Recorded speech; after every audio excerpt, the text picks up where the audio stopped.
Welcome. I'm Tracy Smith, and this is Here Comes the Sun, a closer look at some of the people, places, and things we bring you every weekend on Sunday morning. On this special edition, we feature interviews and exclusive excerpts from our sit-downs with comedians, each with their own signature style. We begin with Jerry Seinfeld. Jerry Seinfeld wrote, directed, and stars in Unfrosted, a story imagining the antics behind the invention of Pop-Tarts. The cast is full of his funny friends, including our contributor Jim Gaffigan, Melissa McCarthy, and Amy Schumer. Here's Mo Rocca. When I was a kid, it started with a stand-up bit. When they invented the Pop-Tart, the back of my head blew right off. You can eat them on the run, eat them just for fun. And like any good comedy, it was based in truth. In 1964, when the Pop-Tart was introduced, 10-year-old Jerry Seinfeld fell hard. Did you have a favorite flavor right from the start? Brown sugar cinnamon, obviously. Yeah. I'm surprised that it took them that long to add frosting. It was 2 or 3 years. Why, you think that's obvious, frosting? Well, they look a little drab to me when they're not frosted. You're a tough audience. I thought they were absolutely sensational instantly. But I did not know, and my parents did not know, these things are not food. And they can't go stale because they were never fresh. Control, we are go for launch.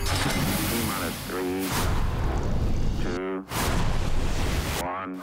It should come as little surprise that the man who headlined a sitcom about nothing Nothing for you! has managed to build a whole movie out of that routine. In the early 1960s, the American morning was defined by milk and cereal. And the two undisputed giants of the cereal world were Kellogg's and Post. Major news from the breakfast world. The Post Cereal Company has reportedly invented a shelf-stable fruit pastry breakfast product. No. Yeah. His new film, Unfrosted, is a mostly made-up ode to the processed food favorite. The real story that we started with, and I think it's the only real thing in the movie, is that Post came up with this idea. Kellogg's heard about it very late and decided to try and catch up. They got a fruit-filled pastry dingus. Dingus? Who is a dingus? Post, they did it. Our own Sunday morning contributor Jim Gaffigan plays Edsel Kellogg. When Seinfeld asked him to sign on, he was there. I would never bet against Jerry Seinfeld. You know, sometimes comedians can be funny for a decade or maybe a decade or two, but Jerry seems to have transcended, 4 or 5 decades now. Ready, and action. In addition to writing and acting, Reset, let's go again. Seinfeld stepped behind the camera for the first time. Did you know you were going to direct it from the beginning? No, but I thought, what would be the least work? The least work is for me to just tell the actor how to say it instead of me telling the director and then the director telling the actor. It must have been fun casting this. It was so much fun. And Hugh Grant was the guy who made the movie. Hello, everyone. Playing a certain tiger. And look who's here. Good morning, Thurl. Is it good, Bob? Is it? Have you seen today's copy? Oh, we'll get it, Thurl. We've got the best serial writers in the business. We do indeed. We are so blessed. They're great. Just great. That's it. That's the line we've been looking for. Seinfeld called on a bunch of his comedian pals, from Amy Schumer and Melissa McCarthy. Stan, my friend, I believe we have split the atom of breakfast.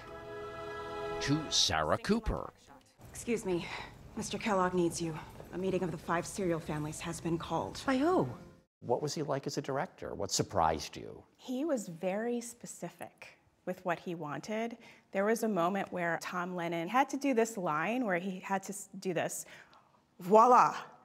And he did a take, and then Jerry came over and adjusted his hands just slightly like this. And everybody's like, how is that making it better? Behold, life. But then he did it, and it actually was better. I'm precise, but for my thing and what I do, I have to be that way. This is one of my favorite scenes in the movie. Director Jerry Seinfeld walked us through a Kellogg's-style funeral for a taste pilot who blew up during the creation of the Pop-Tart. And yes, that part is made up. You always want to be in very serious places in comedy because it makes it easier to be funny. Why do you think that is? The more you're supposed to act right, when you act wrong, it's funny. When a man gives the last full-serving suggestion of himself, only then is he truly deserving to be buried with full serial honors. This is where we lay in our premise. The premise is full serial honors. This is not something that you have heard of before. Right. So you have the characters repeat it 3 times. Full serial honors, Mrs. Schwinn. That's quite an honor. It's a great honor. What is happening? Snap! Crack-out! Pop! If you look at my face there, this is what's hard about acting and directing at the same time. I'm directing here. Yeah. I'm just watching, are they doing this right? I have completely dropped my character. Luckily, I don't take my work as an actor at all seriously. But he did make sure the other actors felt taken care of. There was actually a moment on set that I think it was the only moment I saw somebody get a little bit tense. And Jerry was just like, guys, we're making a movie about a Pop-Tart. Yeah. You know, he put it all in perspective so quickly. That's good, Kyle. He would give a speech every now and then, and it would be pretty inspiring. What kind of things would he say?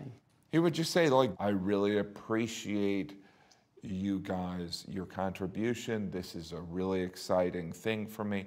And he would speak from his heart. Jim Gaffigan and Sarah Cooper, when they were talking about you on the set, they described you as a real leader, that you give speeches and... Sure, you know, yeah. I'm a comedian, so I'm used to talking to people. Yeah. In an uncomfortable situation. That's what stand-up is. This is a very uncomfortable situation. Mm-hmm. We're expecting to laugh.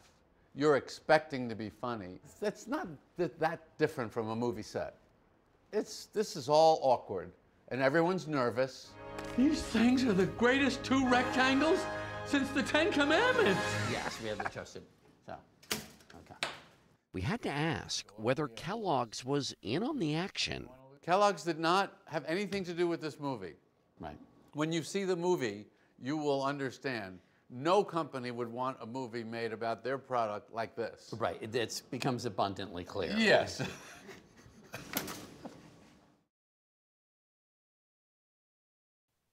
And now, here's an exclusive extended interview from Mo Rocca and Jerry Seinfeld, something you can only see right here on Here Comes the Sun. This started as a joke, as a bit. Yes, it was a bit. I suddenly realized how much I loved them as a kid, and I think this really calls for a deep exploration. And I went out, it was like 11 o'clock at night, and I said, I went to the supermarket, and I bought Pop-Tarts, and I brought them home, and I made them and started writing late at night. I realized I was just like a, you know, I was like a dog with a bone. This is my kind of thing. I thought you were kidding at first. So I'm always kidding. Okay, and then you pursue it, and then you get serious about it, and then you make it great. So like, so you thought this would be a good bit. You went and you bought the Pop-Tarts. You brought them back. Yeah, I really wanted to explore the feelings that I had about it for myself, because I knew I can't be the only one that has these feelings about it, because it was so unique. You know, there was cereal. Yeah. You know, cereal is. And there's nothing, they have nothing to do with each other. They take you to the same place, but from a completely different direction. So that was what was exciting about the Pop-Tart. This rectangular was like this envelope. It was a thin rectangular item that you put in your toaster, which I had never used in my life, the toaster. What would I do with the toaster? Right. So you remember those moments in your life. When the Pop-Tarts came on the scene, I mean, what do you think attracted you to them? I think, looking back on it, it was clear that a lot of thought went into this. There's 2 per pack, which is exactly what you need. The packs are individual, the different flavors. You know, there are certain things that go in your hand and do something to you. I've never smoked cigarettes. I've always, since I was a little kid, I've always hated cigarettes. But a pack of cigarettes is a phenomenal thing to hold in your hand. It just feels good. It feels right, the way it's made. And that Pop-Tart box, putting your hand on that in a supermarket, your adrenaline, you're going, I don't know what this is, but I'm in on this. I want to be part of this. And did your family have sort of a Pop-Tart policy where you Policy? Well, I mean, because some parents did not allow them in the house. Where did you grow up? In Bethesda, Maryland, but we would... Oh, so those were bright people there. That was a higher IQ in Bethesda, Maryland. I grew up in South Shore of Long Island. And were you allowed to have them for breakfast? I mean, because for some people they were seen as dessert. I don't know what you're talking about. We ate absolutely anything at any time. I didn't have a salad till I was 40. That's not a joke. How much of this do you think is about the name, though, the success of the Pop-Tart? Because it's a great name. 90%. Really? Maybe 95%. When you're a kid, you're Country Square, Pop-Tart, it's over. And so just so people understand, Country Square was the name that Post came out with. Right. They did arrive basically simultaneously to the shelves. Yeah. But the graphics on the Kellogg's, they were just better at it. They were just better at it. Yeah. Who would want to eat a Country Square? I mean, it's... Maybe they thought it was wholesome. Maybe Post was going for a wholesome angle. And I know you said that for many kids, it's the first thing that you actually warm up. The Pop-Tart is. Yeah, and the cereal is the first thing that you assemble. Right. And eat on your own. I'm going to get the milk. I'm going to get the bowl from over there. I know where the spoons are.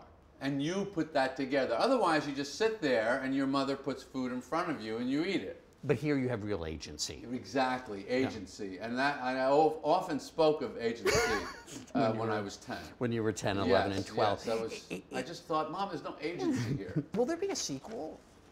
I never planned anything in my career. Yeah. This TV series was not my idea. The movie was not my idea. I just hang around.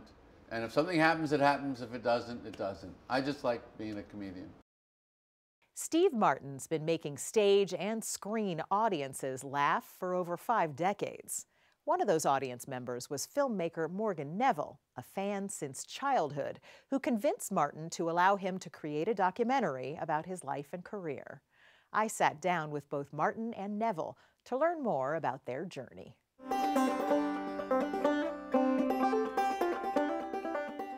Okay, you don't usually associate the sound of the banjo with the view of New York City, but with Steve Martin, it all seems to work. He played for us at his apartment, and to everyone there, he sounded amazing. Oh, I blew it there. You got it. But to him, it wasn't quite good enough. In some ways, it sums up how Steve Martin has lived his whole life. And now you can see for yourself. A new Apple TV project, Steve Martin, a documentary in 2 pieces. You better pull yourself together. Traces his path from anxious kid to the superstar we've come to know. You know, I have figured out one thing that would totally put an end to show business, and that is if the human race, instead of having 2 arms, just had 1 arm right in the center of our body. Now, the reason that would put an end to show business, how would people clap? Near the beginning of the first film, you say, I guarantee I had no talent. Yes. None. I stand by that. Well, meaning I couldn't sing, dance, or act. Good evening and welcome. My name is Steve Martin. Steve Martin. I am a wild and crazy. So what do you think if you had no talent? What did you have? A love of show business. Why don't I interview you as we're driving? It's called Viking, but sure. Martin tells his story with the help of filmmaker Morgan Neville, whom you may know as the director of the 2018 Fred Rogers doc, Won't You Be My Neighbor. So you kind of heard through the grapevine that Steve maybe would be interested? I heard that somebody in an elevator asked Steve if he was interested in doing a documentary. Are you serious? That is true. And he said maybe. And that was the crack in the door. It's more than just a crack. Neville got all of Martin's early performances, his detailed diaries, and a good chunk of his time. You've been a fan since you were 12 years old? Yeah, even younger. When I was 12, I convinced my dad to drive me to Las Vegas to see Steve do stand-up at the Riviera. Wow. So I actually got to see Steve do stand-up. I actually went to the early show and the late show that same night. Oh, wow. I was at both of those shows too. And you also said this is one of the things that maybe you discovered more about with Steve. You're so modest. I think you have to be. I remember Mike Nichols told me once, he said, when I'm in New York, I'm Mike Nichols. When I go to LA, I'm thinking, how am I doing? Seems Steve took that to heart. By the late 70s, Steve Martin was wildly successful beyond even his dreams. We are two wild and crazy guys. He was a fixture on Saturday Night Live. The obsequious, purple and clairvoyant. His comedy tours would sell out coast to coast. His stand-up record, Let's Get Small, was the first comedy album to go platinum. And then he left the stage. Not to give anything away, but the end of the first film is you're walking away from stand-up. Right. Why'd you walk away? I was exhausted by it, and I thought, wow, when I do stand-up, I have to go there. If I do a movie, I stay home and the movie goes there. And also, it had a sense of permanence, like you could get the thing exactly right. I don't really know karate. I didn't think so.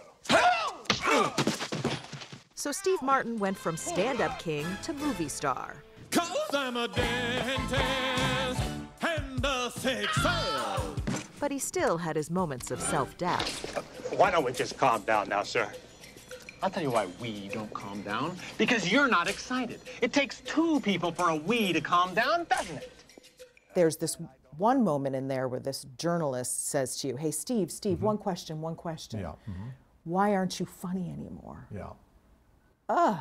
It was a bad moment because I was thinking that myself. Were you really? Sure, Why? What was that moment? Well, you go through highs and lows in your career.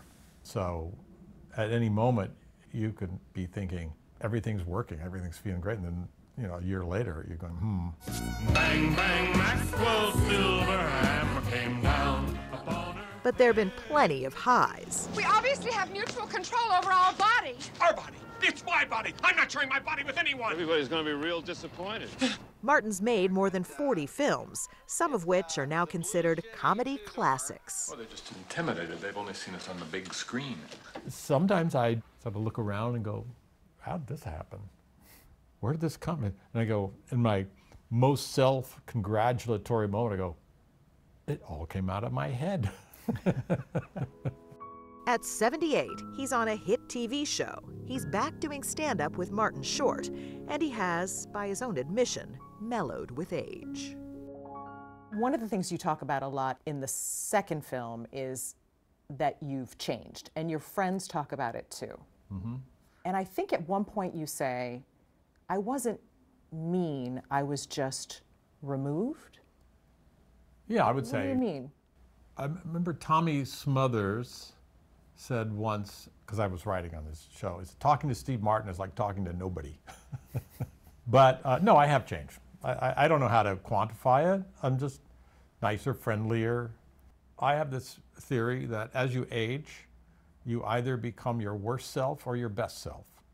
And I feel like I've become my better self, and I can see other people becoming their worst self. They become more hostile, they become more difficult, and it's a pretty clear line for me. I was after that quality that is indefinable, where you say, I don't know why it was funny, but it was.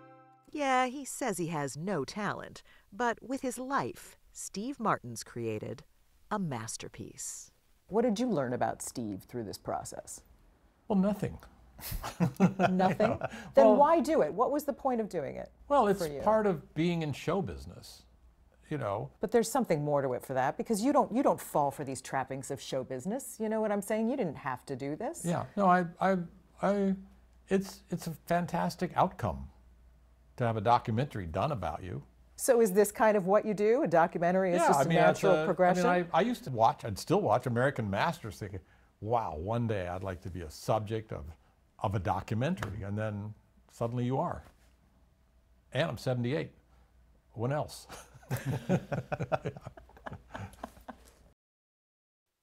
Again, an extended talk from my conversation with Steve Martin and Morgan Neville, something you can only see right here on Here Comes the Sun. So the first part is this just fascinating archaeological dig into your career in stand-up. Had you looked through, there are these tapes and notebooks, even a diary from 1975. Steve actually saved more than he thinks he saved. I mean, you I did, one of the things I got out of this was a 11 terabyte hard drive with everything digitized. And I didn't know I had all this stuff, I think we scanned 5,000 things at your Jeez, house. yeah. But all the audio cassettes, because you would go in your early stand-up days and just leave a tape recorder going. Well, I would at certain times. I would. I don't know if we had those. I did it later, but I would record my show like at the Troubadour on a cassette, and then dutifully, I hated to do it, but listen to it back. And the one thing I learned was no drinking. Oh, really? Yeah. How did you learn that? Well, it'd be like second show, and I did a bit with, a glass of wine, like I was a Playboy or something. And so the waitress at the Troubadour would just bring me up a glass of wine. And then I heard the tape back, and it's just a little bit like that. And I never do that again, and I didn't. That's great. There is a value to, even though it's painful to listen to that. Yeah, it's painful to listen back. And is it painful for you to listen to those old tapes now? I don't listen to them. It would be painful. But Morgan made you listen to some of them. Well, I had to listen on camera. Yeah, you're right. It lasted about 3 minutes. Yeah, I think I said, I can't do this. Why?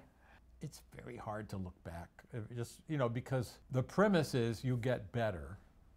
And so the further back you go, theoretically, the worse you are. And I don't know, I just don't need it. I don't know, I don't need it. In both of the films, you talk a lot about your dad and how your dad never could really give you a compliment. He had a hard time until later. Did that fuel you? No, but it didn't dissuade me. I just figure generation gap. And also, I sort of got it because I wasn't 100% perfect. If you come off stage, there's elements that weren't working, that are working. But then when success started to come, that was something my father could understand. He could put the aesthetic judgment over here, but the success, was undeniable. My mother once said to me, I was at Neiman Marcus the other day, and when they found out I was your mother, they got so excited. And I'm thinking, how'd they find out you were my mother? Because she told them. Was that nice to hear? Yeah, it was, happy for her. And I know you've talked about this in your other works. You wrote this beautiful New Yorker piece about your dad. Right. So I wonder, with this film, do you feel like it changed how you saw him or how you thought about it? Well, I had already changed how I saw him long ago. We had a good rapport as he got older. I took him out for lunch every day, and he had a sense of humor. When he died, people came to me and goes, your father was so much fun. He was so funny and so enjoyable. And my response was, he was? I never saw that. You chose to put a lot of the vulnerable moments, a lot of the, let's say, failures in this film. Why focus on that? Because we learn from failure. I think... How much failure is in there? Jeez. Too much, apparently. Yeah, okay, yeah. But... Not too late. But part of it is, what is a failure at the time doesn't necessarily make it a failure in a life. When an injury ended Kevin James' college football career, it set him on an unlikely path to Hollywood stardom. Here's Jim Axelrod. Yes, my car. You good? Yep. So this is where it all starts. This is it. For Kevin James, the Q-tip, one of our most popular and successful comic actors of the last quarter century, all roads actually lead to stand-up. I see it, I say it, I sing it, I say it. It's like a verbal wood chipper. And right here on Long Island. This was the East Side Comedy Club. First place I ever did stand-up. I think I had a couple Coors Lights. A couple? Couple, to get the courage up. And then I went in here, and this was the first place, 1989, July 26th. 35 years later, he has quite a lot to look back on. I love you, especially that part. Delivery man Doug Heffernan made him famous on King of Queens. Mall cop Paul Blart made him a bankable star. You like the stage? Yeah, I've been here many, many times. But it's still stand-up, like his new special Irregardless on Amazon Prime, that makes him happy. You ever try to delete an app? You got to do that hard press on the phone, first of all. All the apps start shaking. They're having a crazy journey, right? Yeah, it's amazing. And hopefully it still continues. Oh, they know somebody's going. They know this. A high school football star, James went off to play college ball at Cortland State in upstate New York. When a back injury ended his athletic dreams, a public speaking course sparked some new ones when he played it for laughs. So some light bulb went on. For sure. That I have this capacity. I have this talent. I didn't know what it was, but I had something. I don't know how you bottle it and make money off it, but I never went back to school. He went to work honing his style. Tell you what else annoys me, the size of muffins. How big are muffins gonna get before we all join hands? Affable and observational, never dirty, and always with an eye on the future. I just want to lose enough weight so that my stomach doesn't jiggle when I brush my teeth. You don't work blue. You never have. No, because I knew it was gonna prevent me from being able to get on a TV show. I want my act to be able to go and play wherever. It's like I want to build an act that people can relate to.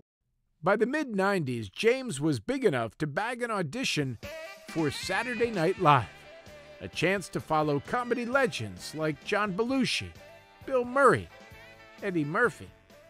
He fell flat on his face.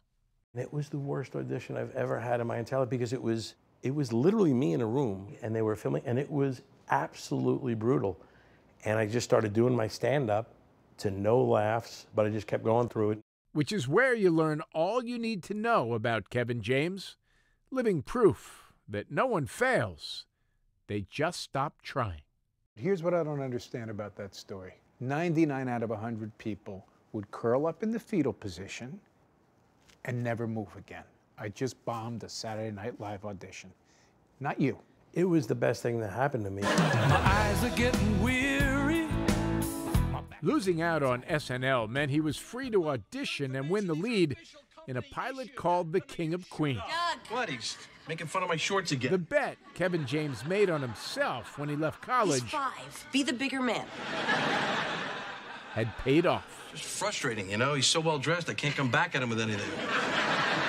Do you remember the moment of the phone call where you were thinking, my life has changed? Yeah, it's, well, we got a call, and it's like we're moving on to the next level. In less than a decade, he'd gone from driving a forklift while moonlighting at Long Island comedy clubs to starring in a network sitcom. Just enjoy it. Enjoy who you are, you know what I'm saying? Too fast, perhaps, to completely trust the success. Even amidst all of this success, you were still always cranking in your head, this may not last. They're going to find me out eventually.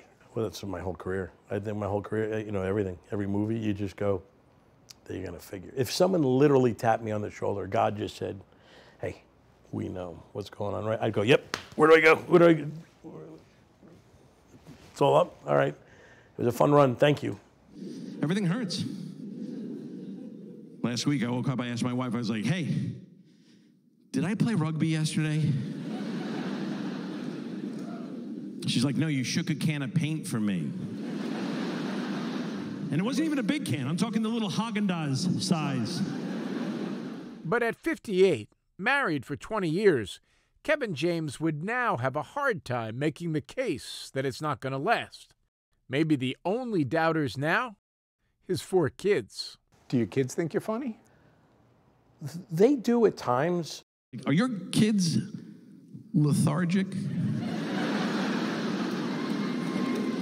Because I got a slug farm at my house. They have really high taste, which kind of like stung me a little bit. Like they really did. They were like, we get it. You're falling down in the mall cop thing, and it's good. But we're looking for a little bit more, you know. I'm like, oh, all right. I'm gonna give you my phone number in case you want to grab a drink sometime. I don't drink, but I do ride. But for all the success he found in Hollywood, this son of Long Island will never stray too far from his roots. Stand-up, sitcoms, movies. I say you're only allowed to do one for the rest of your career. What's it going to be? Stand-up.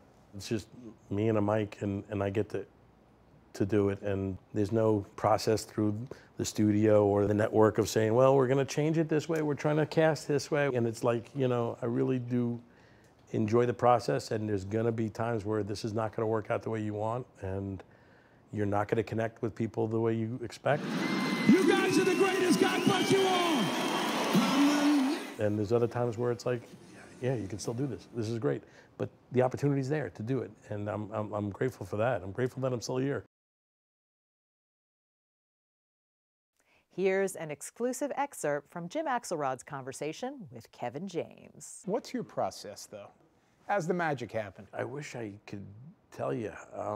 It's trying a lot of, you know, different things, and the problem is my consistency in writing every day. I just can't be one of those guys that just writes every day and just, you know, journals and all that, and I've never really been that way. I like writing the most when I'm on stage, when I'm up there performing, and I feel like I have the audience. I have enough control over them where I'm going with my act, and I know what I'm doing, and I know there's bits down there that are going to be stronger, and I can chance a little space here to try something new that if I lose them, I know I can go back and hit them with the harder stuff. Wait, so sometimes in the special we're all going to see, for instance, there's some improv? Oh yeah, not in the special that I shot. You know, when it's taped, it's done. But the problem with the special when you're done, you're still doing that material a little bit, and you improve it. You know, it's like oh, I'm always rewriting bits that are already on. That's my biggest. I hate it. I do that with everything, with all my shows and movies too. It's like the same thing. I just keep editing it, and it's like, let it go. It's gone. So you got 9 years between Eureka, I found it, and hitting it.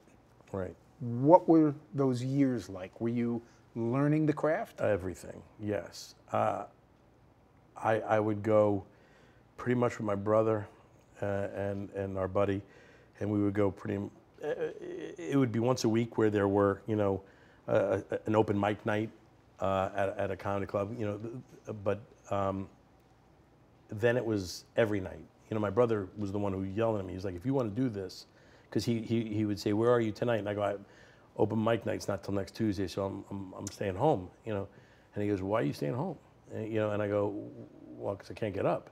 He's like, you should get to the clubs. You should be watching. You should be, if you want to do this, you know, you never know what can happen if you go there. And he was right, you know. So I was like, all right. I went to the club and met someone who knew the local agents and stuff, and it was that kind of thing. And you kind of get a spot, and you talk to other bookers, and I have a room in Connecticut, and it kind of worked that way. And you know, it just grew. And once that started kicking in, I just loved the whole world of it. I really did. I loved writing during the day. You wake up very late, you know what I'm saying? It was like 11 noon, whatever you go. We would go to the club, East Side Comedy Club.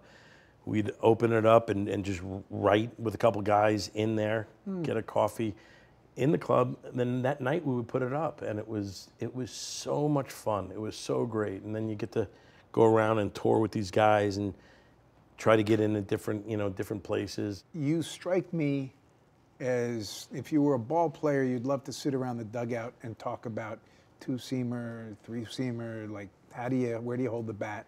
You love the craft. Yeah. I do, and yet I'm not organized in putting it together, but I do love talking about it. I do love, they say the key to writing is the hiding of its conventions. And it's like, I love how things are done and when I can see them. Like I'll go watch a stand-up and I'll be like, man, that guy's amazing. I'm not laughing anymore. It's one of the things about being in stand-up for so long. You can,